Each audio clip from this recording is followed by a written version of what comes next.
응급실의 불빛은 차갑습니다.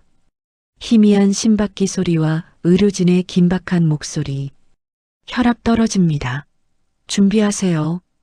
제발 제발 한 번만 눈 떠요. 여보, 우리 애들이 기다리고 있어요. 도윤의 목소리는 이미 갈라져 있었다. 지켜만 볼 수밖에 없는 현실이 그의 숨을 막았다. 산소 마스크를 쓴 딸의 얼굴을 바라보고 있던 장모의 눈이 초점을 잃었습니다. 어머니, 사위 도윤이가 손으로 장모의 팔을 잡았습니다. 32살의 남자 얼굴에는 사흘을 밤샜던 피로가 가득했습니다. 숱이 가늘어진 머리, 깊어진 눈썹살, 그리고 입술 주변의 미세한 떨림. 장모는 그 손을 마주 잡았습니다. 따뜻했습니다. 그래서 더 무서웠습니다. 딸의 병은 1년 전부터 시작되었습니다. 처음엔 피로라고 생각했습니다. 젊은 여자 셋이 운영하던 카페의 일이 바빴으니까요. 그런데 체중이 줄었습니다. 얼굴이 달라졌습니다. 병원을 갔을 때는 이미 늦어 있었습니다. 암이라는 단어가 의사의 입에서 나왔을 때 장모는 귀가 먹은 줄 알았습니다. 지난 1년은 끝없는 치료였습니다. 화학치료, 표적치료, 임상시험. 딸의 머리카락이 빠지고 얼굴이 부어올랐다 내려갔다 했습니다. 도윤이는 딸의 손을 놓지 않았습니다. 때론 회사원이던 직장을 그만두고 딸의 간병에 전념했습니다. 장모는 그걸 지켜보기만 했습니다. 멀리서, 병실 문 밖에서 왜 더 가까이 가지 못했을까요? 그게 장모의 첫 후회였습니다. 딸은 말했었습니다. 엄마, 다니엘이 걱정돼. 도윤이의 이름이 아니라 별명으로. 저 사람 월급 줄어들었어. 엄마는 알아? 그때 장모는 뭐라고 대답했나요? 기억이 흐릿했습니다. 아마도 괜찮아. 엄마가 있잖아라고 말했을 겁니다. 그런데 정말 괜찮았나요? 정말 엄마가 도움이 되었나요? 의료진이 다시 들어왔습니다. 검사 결과를 들어야 할 시간이었습니다. 도윤이는 딸의 손을 놓지 않은 채 장모를 바라봤습니다. 그 시선이 묻고 있었습니다. 어떻게 됐을까요? 라고. 가족을 지켜야 하는 남자의 눈빛에는 이미 모든 것을 알고 있다는 비통이 차 있었습니다. 하나 더 이야기해야 할 게 있습니다. 의사의 목소리가 무거웠습니다. 딸의 치료비는 기대값을 초과했습니다. 보험으로 커버되지 않는 항암제, 임상시험의 비용, 입원료와 검사비. 도윤이는 카드론을 받기 시작했습니다. 장모가 몰랐던 일들이 차곡차곡 쌓여 있었습니다. 내가 더 빨리 알았다면, 내가 치료비를 댔다면, 내가 도윤이 곁에 더 자주 있었다면, 이런 생각들이 응급실의 형광등처럼 깜빡거렸습니다. 사흘 뒤 장례식장은 조용했습니다. 오전 일찍이었기 때문입니다. 손님들이 드물었습니다. 딸의 카페 동료들이 몇 명 왔습니다. 도윤이의 회사 선후배들도 조문했습니다. 하지만 그들의 말은 장모의 귀에 들어오지 않았습니다. 눈에도 들어오지 않았습니다. 세상이 방음 처리된 방처럼 느껴졌습니다. 도윤이는 초상집 아래 앉아 있었습니다. 까맣게 지친 얼굴. 제 아내의 시신 앞에서 그는 어떤 눈물도 흘리지 않았습니다. 다만 담담했습니다. 다만 무겁습니다. 이제 그 남자는 혼자가 될 것입니다. 딸을 떠나보내는 아내는 물론이고 딸을 지켜주지 못한 어머니까지. 장모는 그 모습을 바라봤습니다. 그리고 생각했습니다. 내가 뭘 해줄 수 있을까? 그 질문이 비통함으로 변했고 비통함이 죄책감으로 변했습니다. 장모는 응급실 침대 위에 딸을 떠나보냈습니다. 그리고 이제 살아가야 했습니다. 그 남자와 함께 아무 말 없이 앞으로 그들의 침묵이 얼마나 깊을지 그리고 그 침묵이 언제 다시 말이 될지는 아무도 알 수 없었습니다. 장례식이 끝난 지 이틀 뒤 장모는 도윤이의 집을 찾아갔습니다. 남편과 함께였습니다. 무거운 마음으로 20년을 함께 지낸 딸을 떠나보낸 사위에게 뭐라고 말해야 할지 몰랐습니다. 도윤이는 현관문을 열었을 때 무표정했습니다. 어서 오세요. 그것뿐이었습니다. 악수도 없었습니다. 포옹도 없었습니다. 장인어른은 안창모 씨, 장모는 어머니, 20년 동안 엄마라고 불렀던 사람에게 갑자기 존댓말을 사용했습니다. 거리가 생겼습니다. 눈에 보이지 않는 투명한 벽이 응급실 침대 위에서부터 계속 높아지고 있었습니다. 집에 있을 게 별로 없어서요. 도윤이가 말했습니다. 거실은 정말 비어 있었습니다. 소파 위에는 옷가지가 흐트러져 있었습니다. 씻지 않은 것 같은 밥그릇이 식탁 위에 놓여 있었습니다. 장모는 얼굴을 찌푸렸다가 곧 그것을 감추려 했습니다. 하지만 도윤이는 이미 그것을 봤습니다. 내가 치우겠습니다. 장모가 팔을 걷어붙였습니다. 도윤이는 팔을 내렸습니다. 괜찮습니다. 그냥 놔두겠습니다. 딸의 집을, 죽은 사람의 집입니다. 이제 말이 끝난 뒤 오래된 침묵이 흘렀습니다. 시아버지는 신문을 펼쳤습니다. 아무것도 읽지 않은 채로 그저 거기 있기 위해서였습니다. 도윤이는 부엌으로 갔습니다. 장모가 따라갔습니다. 손을 씻어야 할 일이 있으시니까요. 네, 알겠습니다. 그것뿐이었습니다. 도윤이의 턱이 마치 돌처럼 굳어 있었습니다.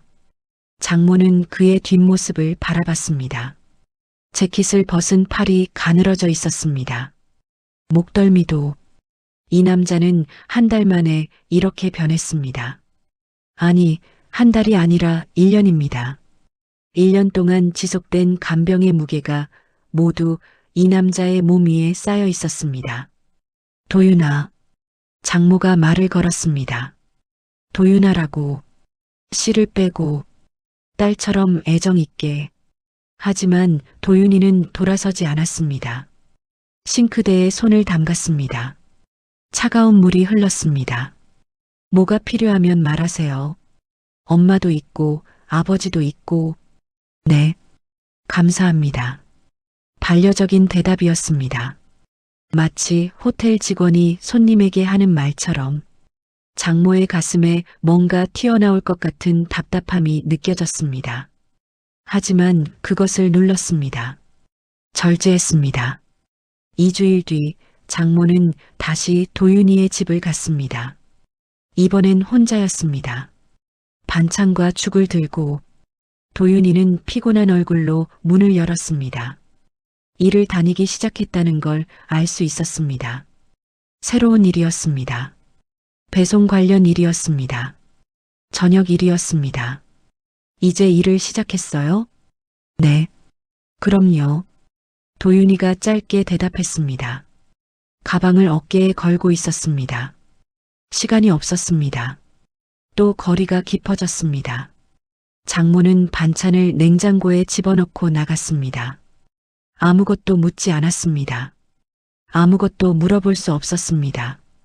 경제적으로 괜찮아? 치료비가.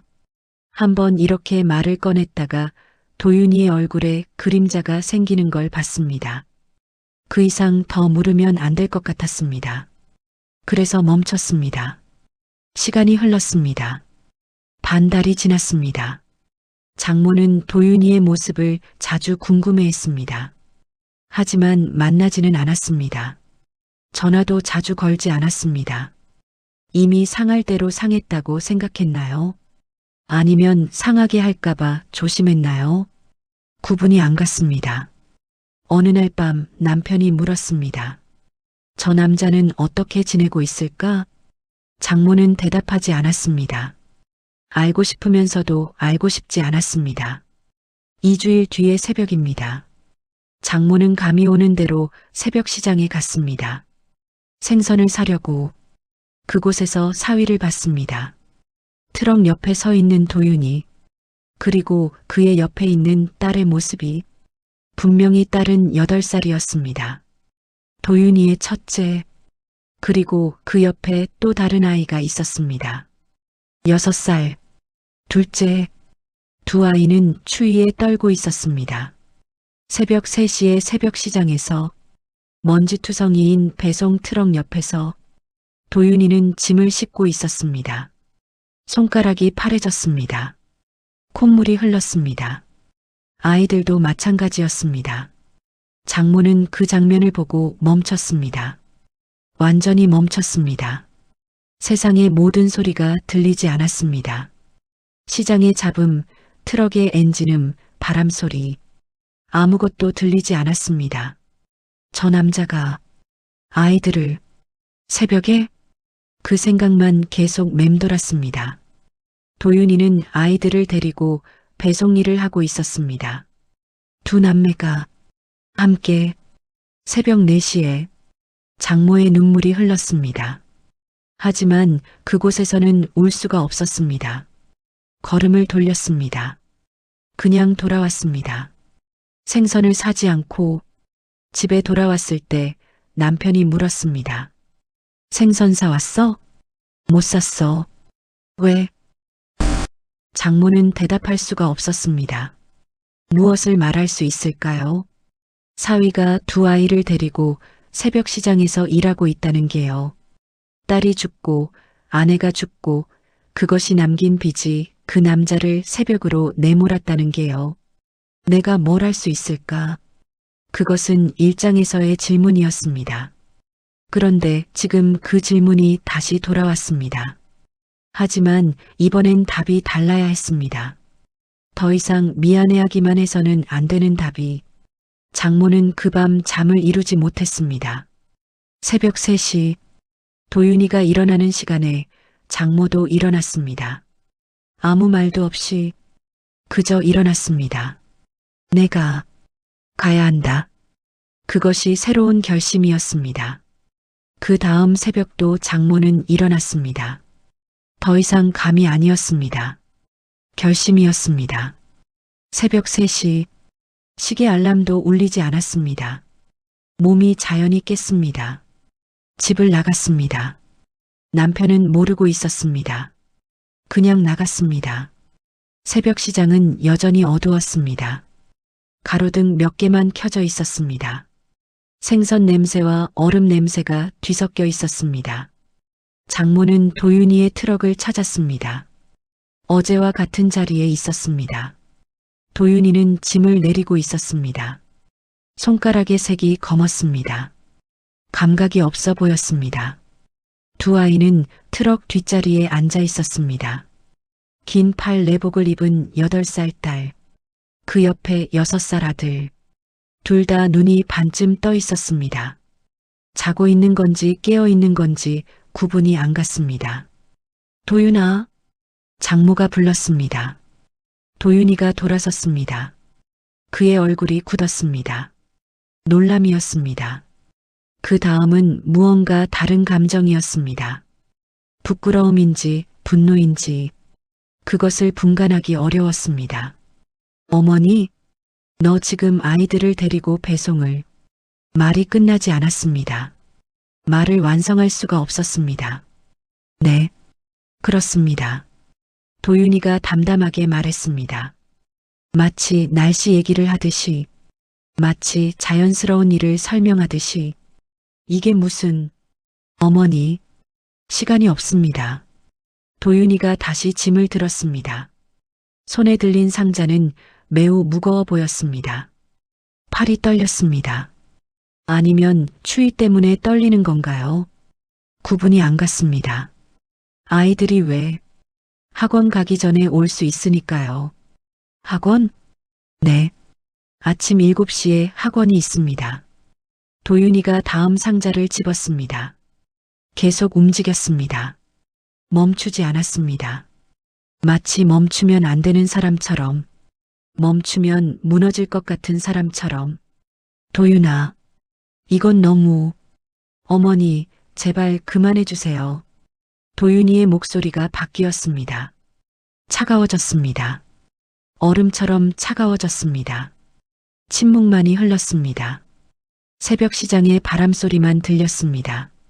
장모는 손을 내렸습니다. 할 말이 없었습니다. 정말로 도윤이는 계속 일했습니다. 1시간, 2시간, 이 남자는 멈추지 않았습니다. 움직였습니다. 그저 움직였습니다. 새벽 6시가 되자 트럭은 비워졌습니다. 끝이었습니다. 아이들, 일어나. 도윤이가 트럭 뒷자리를 두드렸습니다. 딸이 먼저 깼습니다. 아들은 더 자고 싶은 듯 몸을 웅크렸습니다. 아빠, 아직 자고 싶은데. 알아. 근데 학원 시간이야. 딸이 내렸습니다. 8살 아이가 자신의 가방을 들었습니다. 그것도 스스로. 아들도 따라 내렸습니다. 손에는 노트북이 들려 있었습니다. 수학 교재였습니다. 새벽 6시에 6살 아이가 수학 교재를 들고 있었습니다. 할머니, 안녕하세요. 딸이 인사했습니다. 예의 바르게, 마치 어른같이. 아들도 따라 인사했습니다. 안녕히. 장모가 힘겨운 목소리로 대답했습니다. 차로 이동했습니다. 도윤이가 운전했습니다. 장모는 뒷자리에 앉았습니다. 아이들 옆에. 아이들은 차 안에서도 깨어 있으려고 애썼습니다. 눈을 비비며, 하품을 하며. 하지만 눈은 자꾸 감겼습니다. 아빠, 언제 학원 끝나고 엄마처럼 쉬는 날이 와? 딸이 물었습니다. 아무것도 모르는 아이의 목소리로. 곧이야. 곧. 도윤이가 대답했습니다. 신호등이 빨강색이었습니다. 그의 손이 핸들을 꽉 쥐었습니다. 손가락이 하얀색으로 변했습니다. 학원 앞에서 아이들을 내려줬습니다. 도윤이가 아이들을 데려갔습니다. 짧은 시간이었습니다. 3분. 돌아오면서 도윤이는 장모에게 말했습니다. 어머니, 저도 알고 있습니다. 뭘? 이게 아니라는 거. 아이들이 이렇게 살아야 한다는 게 아니라는 거. 도윤이가 핸들을 계속 꽉 쥐고 있었습니다. 하지만 어쩔 수가 없습니다. 아내 치료비, 입원료, 약가, 그리고 이제 남은 빚이. 그의 목소리가 흐려졌습니다. 얼마나? 알고 싶으세요? 도윤이가 한숨을 쉬었습니다. 2천만 원. 아직도. 장모의 얼굴이 창백해졌습니다. 2천만 원. 그것은 거대한 숫자였습니다. 가족의 2년치 생활비였습니다. 집의 전세금이었습니다. 희망이 아니라 절망이었습니다. 아, 그런데 제가 감당할 수 있는 게 아닙니다. 제 빚이 아니니까요. 아내의 빚이고, 아내가 남긴 빚이고. 도윤이가 말했습니다. 분노가 아니었습니다. 더 끔찍한 것이었습니다. 포기였습니다. 담담함이었습니다. 이미 모든 걸 받아들인 사람의 목소리였습니다. 차는 한강 다리를 지나갔습니다. 수심이 깊은 곳. 아무도 말하지 않았습니다. 도윤이가 장모를 자기 집 근처에 내려줬습니다. 모두 침묵이었습니다. 말할 게 없었습니다. 어머니, 도윤이가 마지막으로 말했습니다. 이 상황이 아무도의 책임이 아니라고 생각합니다. 제 책임도 아니고, 어머니 책임도 아니고, 그저 이렇게 된 것 같습니다. 그럼요? 그의 눈빛은 무언가를 묻고 있었습니다. 아니, 묻지 않았습니다. 그저 확인하고 있었습니다. 이게 현실이라는 걸, 이건 누군가를 탓할 수 없다는 걸, 그저 견뎌야 한다는 걸. 그런데 도윤이가 다시 말했습니다. 어머니가 여기 계신 것만으로, 제가 새벽에 일할 때 어머니가 여기서 저를 봐주신 것만으로도 뭔가 달라요. 그 말이 끝난 순간 장모는 알았습니다. 이건 위기가 아니라 기회라는 것을, 아니, 위기를 기회로 만들 수 있다는 것을. 장모는 차에서 내렸습니다. 그리고 돌아서지 않았습니다. 앞만 봤습니다. 집으로 가는 길. 하지만 그 길 위에는 이미 다음 단계가 그려져 있었습니다. 새벽 3시, 다시 일어나야 한다. 혼자가 아니라 누군가와 함께. 그것이 장모의 새로운 결심이었습니다. 그리고 그것은 절망이 아니라 희망의 시작이었습니다. 그 다음 새벽도 장모는 일어났습니다. 더 이상 감이 아니었습니다. 결심이었습니다. 새벽 3시, 시계 알람도 울리지 않았습니다. 몸이 자연히 깼습니다. 집을 나갔습니다. 남편은 모르고 있었습니다. 그냥 나갔습니다. 새벽 시장은 여전히 어두웠습니다. 가로등 몇 개만 켜져 있었습니다. 생선 냄새와 얼음 냄새가 뒤섞여 있었습니다. 장모는 도윤이의 트럭을 찾았습니다. 어제와 같은 자리에 있었습니다. 도윤이는 짐을 내리고 있었습니다. 손가락의 색이 검었습니다. 감각이 없어 보였습니다. 두 아이는 트럭 뒷자리에 앉아 있었습니다. 긴 팔 내복을 입은 8살 딸, 그 옆에 6살 아들, 둘 다 눈이 반쯤 떠 있었습니다. 자고 있는 건지 깨어 있는 건지 구분이 안 갔습니다. 도윤아, 장모가 불렀습니다. 도윤이가 돌아섰습니다. 그의 얼굴이 굳었습니다. 놀람이었습니다. 그 다음은 무언가 다른 감정이었습니다. 부끄러움인지 분노인지 그것을 분간하기 어려웠습니다. 어머니, 너 지금 아이들을 데리고 배송을. 말이 끝나지 않았습니다. 말을 완성할 수가 없었습니다. 네, 그렇습니다. 도윤이가 담담하게 말했습니다. 마치 날씨 얘기를 하듯이, 마치 자연스러운 일을 설명하듯이. 이게 무슨, 어머니, 시간이 없습니다. 도윤이가 다시 짐을 들었습니다. 손에 들린 상자는 매우 무거워 보였습니다. 팔이 떨렸습니다. 아니면 추위 때문에 떨리는 건가요? 구분이 안 갔습니다. 아이들이 왜 학원 가기 전에 올 수 있으니까요. 학원? 네. 아침 7시에 학원이 있습니다. 도윤이가 다음 상자를 집었습니다. 계속 움직였습니다. 멈추지 않았습니다. 마치 멈추면 안 되는 사람처럼, 멈추면 무너질 것 같은 사람처럼. 도윤아, 이건 너무, 어머니, 제발 그만해 주세요. 도윤이의 목소리가 바뀌었습니다. 차가워졌습니다. 얼음처럼 차가워졌습니다.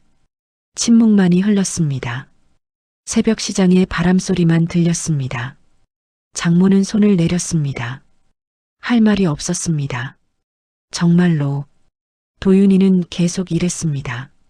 1시간, 2시간, 이 남자는 멈추지 않았습니다. 움직였습니다. 그저 움직였습니다. 새벽 6시가 되자 트럭은 비워졌습니다. 끝이었습니다. 아이들, 일어나. 도윤이가 트럭 뒷자리를 두드렸습니다. 딸이 먼저 깼습니다. 아들은 더 자고 싶은 듯 몸을 웅크렸습니다. 아빠, 아직 자고 싶은데. 알아.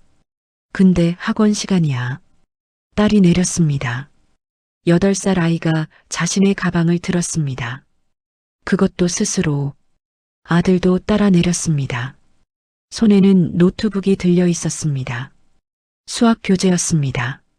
새벽 6시에 6살 아이가 수학 교재를 들고 있었습니다. 할머니, 안녕하세요. 딸이 인사했습니다. 예의 바르게, 마치 어른같이. 아들도 따라 인사했습니다. 안녕히. 장모가 힘겨운 목소리로 대답했습니다. 차로 이동했습니다. 도윤이가 운전했습니다. 장모는 뒷자리에 앉았습니다. 아이들 옆에. 아이들은 차 안에서도 깨어 있으려고 애썼습니다. 눈을 비비며, 하품을 하며. 하지만 눈은 자꾸 감겼습니다. 아빠, 언제 학원 끝나고 엄마처럼 쉬는 날이 와? 딸이 물었습니다. 아무것도 모르는 아이의 목소리로. 곧이야. 곧 도윤이가 대답했습니다. 신호등이 빨강색이었습니다. 그의 손이 핸들을 꽉 쥐었습니다. 손가락이 하얀색으로 변했습니다. 학원 앞에서 아이들을 내려줬습니다. 도윤이가 아이들을 데려갔습니다. 짧은 시간이었습니다. 3분. 돌아오면서 도윤이는 장모에게 말했습니다. 어머니, 저도 알고 있습니다. 뭘, 이게 아니라는 거. 아이들이 이렇게 살아야 한다는 게 아니라는 거. 도윤이가 핸들을 계속 꽉 쥐고 있었습니다. 하지만 어쩔 수가 없습니다. 아내 치료비, 입원료, 약가, 그리고 이제 남은 빚이. 그의 목소리가 흐려졌습니다. 얼마나? 알고 싶으세요? 도윤이가 한숨을 쉬었습니다. 2천만 원. 아직도. 장모의 얼굴이 창백해졌습니다. 2천만 원. 그것은 거대한 숫자였습니다. 가족의 2년치 생활비였습니다. 집의 전세금이었습니다. 희망이 아니라 절망이었습니다. 아, 그런데 제가 감당할 수 있는 게 아닙니다. 제 빚이 아니니까요. 아내의 빚이고, 아내가 남긴 빚이고, 도윤이가 말했습니다. 분노가 아니었습니다. 더 끔찍한 것이었습니다. 포기였습니다. 담담함이었습니다. 이미 모든 걸 받아들인 사람의 목소리였습니다. 차는 한강 다리를 지나갔습니다. 수심이 깊은 곳, 아무도 말하지 않았습니다. 도윤이가 장모를 자기 집 근처에 내려줬습니다. 모두 침묵이었습니다. 말할 게 없었습니다. 어머니, 도윤이가 마지막으로 말했습니다. 이 상황이 아무도의 책임이 아니라고 생각합니다. 제 책임도 아니고, 어머니 책임도 아니고, 그저 이렇게 된 것 같습니다. 그럼요? 그의 눈빛은 무언가를 묻고 있었습니다. 아니, 묻지 않았습니다. 그저 확인하고 있었습니다. 이게 현실이라는 걸, 이건 누군가를 탓할 수 없다는 걸, 그저 견뎌야 한다는 걸. 그런데 도윤이가 다시 말했습니다. 어머니가 여기 계신 것만으로, 제가 새벽에 일할 때 어머니가 여기서 저를 봐주신 것만으로도 뭔가 달라요. 그 말이 끝난 순간 장모는 알았습니다.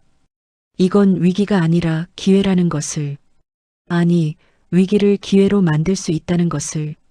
장모는 차에서 내렸습니다. 그리고 돌아서지 않았습니다. 앞만 봤습니다. 집으로 가는 길. 하지만 그 길 위에는 이미 다음 단계가 그려져 있었습니다.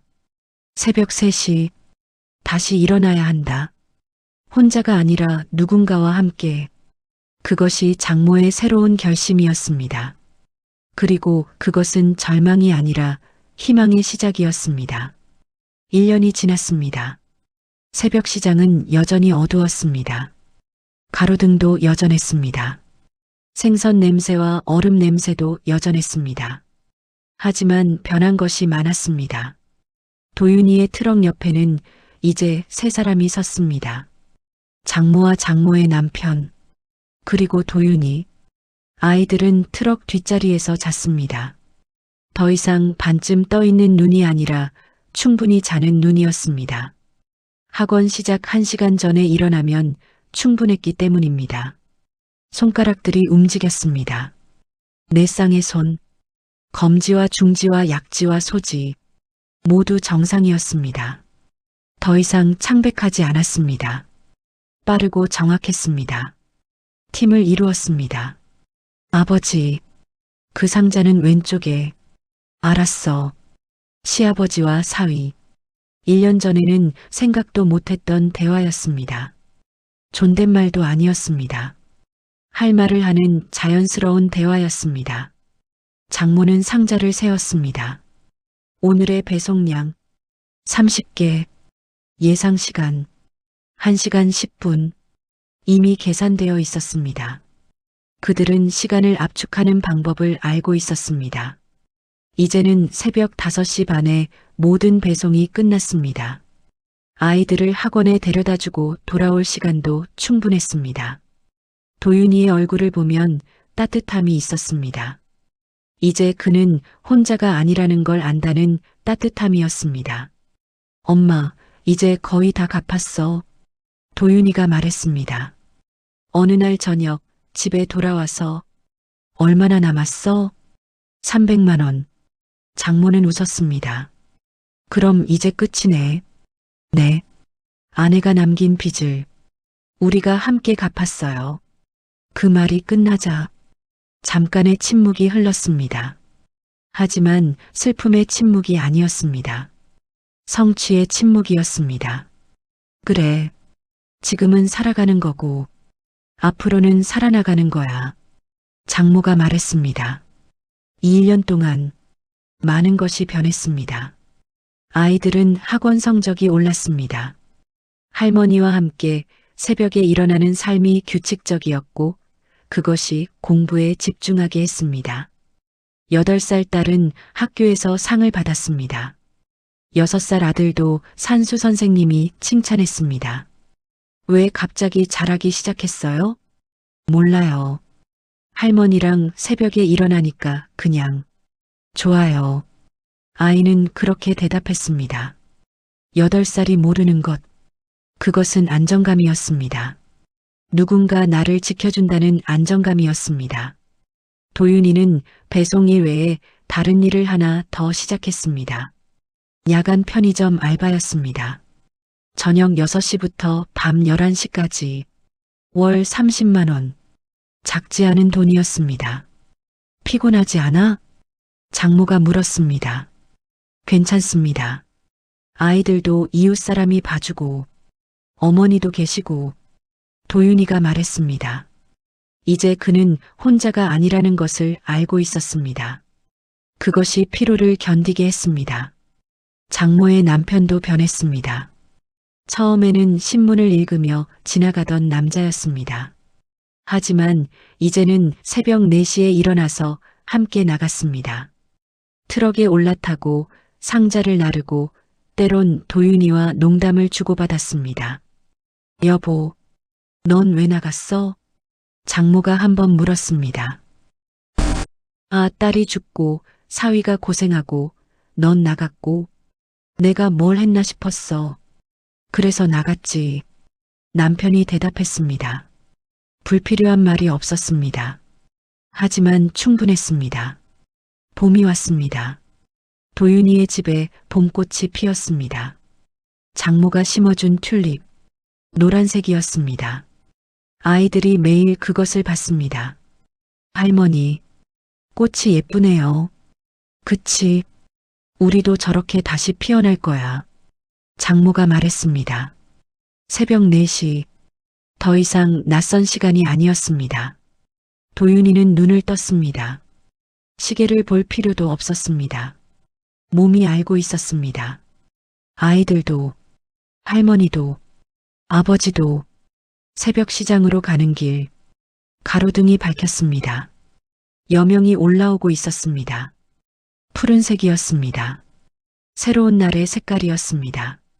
트럭 옆에서 내 쌍의 손이 움직였습니다. 상자 하나 더. 알겠습니다. 딸이 이거 보면 뭐라고 할까? 좋아할 거야. 그들은 움직였습니다. 새벽의 어둠을 헤치며 함께 시간이 흐르고 어느 날 장모는 도윤이의 딸 앞에 앉았습니다. 너는 엄마 기억해? 어렴풋이 8살 딸이 대답했습니다. 엄마는 착한 사람이었어.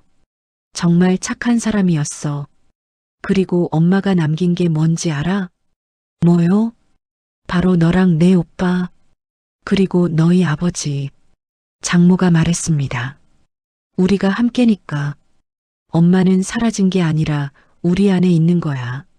매일 새벽에, 함께 일할 때, 도시락 먹을 때, 우리는 엄마를 느껴. 딸은 고개를 끄덕였습니다. 8살이 이해했습니다. 세대가 다르지만 상처는 보편적이고 치유도 보편적이라는 것을 새벽 5시 여명이 밝았습니다. 더 이상 한밤중이 아니었습니다. 트럭의 불빛 아래 할머니와 할아버지, 아버지, 그리고 두 손자 모두 함께였습니다. 그들의 손들이 움직였습니다. 상자를 나르고 정렬하고 다시 싣고 작은 일이었습니다. 누군가에겐 보잘것없는 일이었습니다. 하지만 여기서는 달랐습니다. 이것은 생존이 아니라 살아감이었습니다. 이것은 의무가 아니라 연대였습니다.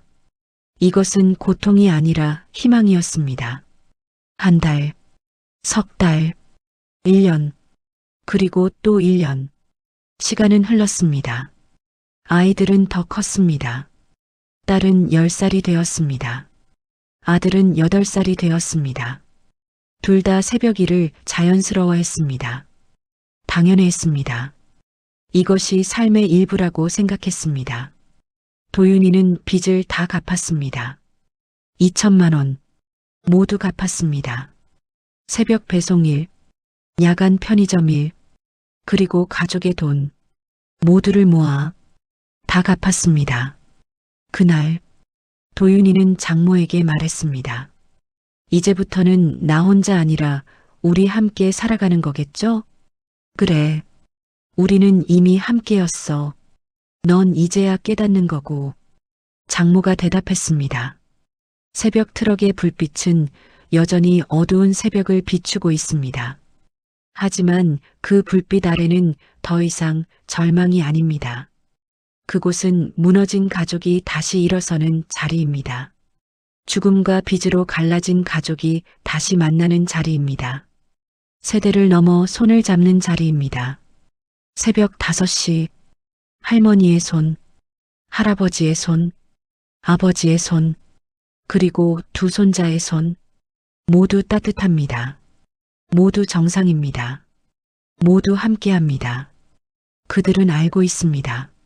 상처는 치유되는 것이 아니라 함께 견디는 것이라는 것을, 고통은 혼자 겪는 것이 아니라 누군가와 나누는 것이라는 것을, 그리고 가장 중요한 것, 가족이라는 것은 혈연이 아니라 연대라는 것을, 새벽의 불빛 속에서 그들은 산다. 희망과 함께 엔딩 내레이션. 새벽은 가장 어두운 시간입니다. 하지만 새벽은 또한 가장 밝은 시간입니다. 왜냐하면 새벽이 지나면 아침이 오기 때문입니다. 장모는 그것을 알게 되었습니다. 딸을 떠나보내면서, 사위의 손을 잡으면서, 새벽 시장에서 함께 움직이면서, 상처는 치유되는 것이 아닙니다. 상처는 함께 견디는 것입니다. 두 사람이 보듬어 안으면 무게가 반으로 줄어듭니다. 4사람, 6사람이 함께하면 더욱 가벼워집니다. 그것이 가족입니다. 그것이 연대입니다. 도윤이는 혼자였습니다. 아내를 잃고 빚에 짓눌려 아이들을 혼자 키우며 새벽마다 일어나며 혼자였습니다. 하지만 장모가 왔습니다. 남편이 왔습니다. 아이들도 함께했습니다. 그들은 없었던 손을 더했습니다. 없었던 말을 더했습니다. 없었던 밥을 더했습니다. 그것으로 충분했습니다. 2천만 원의 빚도 결국 갚였습니다. 새벽 5시에 손들이 모여 만든 시간 속에서, 함께라는 믿음 속에서, 죽음 앞에서 인간은 무력합니다. 하지만 죽음 이후의 삶 앞에서 인간은 선택할 수 있습니다. 혼자 무너지거나 함께 일어서거나. 그들은 일어섰습니다. 새벽 시장의 가로등 아래서, 트럭의 불빛 속에서, 4쌍의 손과 함께. 8살 딸은 이제 알고 있습니다. 할머니는 왜 새벽마다 일어나는지, 할아버지는 왜 함께하는지, 아버지의 손이 왜 따뜻한지. 그것은 사랑이 아니라 책임이 아니라, 그것은 함께라는 2글자입니다. 시간이 지났습니다. 계절이 바뀌었습니다. 해가 뜨고 졌습니다. 몇 번이고 그들은 여전히 새벽 5시에 일어납니다. 이제는 의무가 아니라 당연히 되었습니다. 당연함이 되었습니다. 가족이 함께 한다는 것이, 누군가를 지킨다는 것이, 함께 산다는 것이, 새벽의 불빛은 변하지 않았습니다. 하지만 그 불빛 아래의 것들은 모두 변했습니다.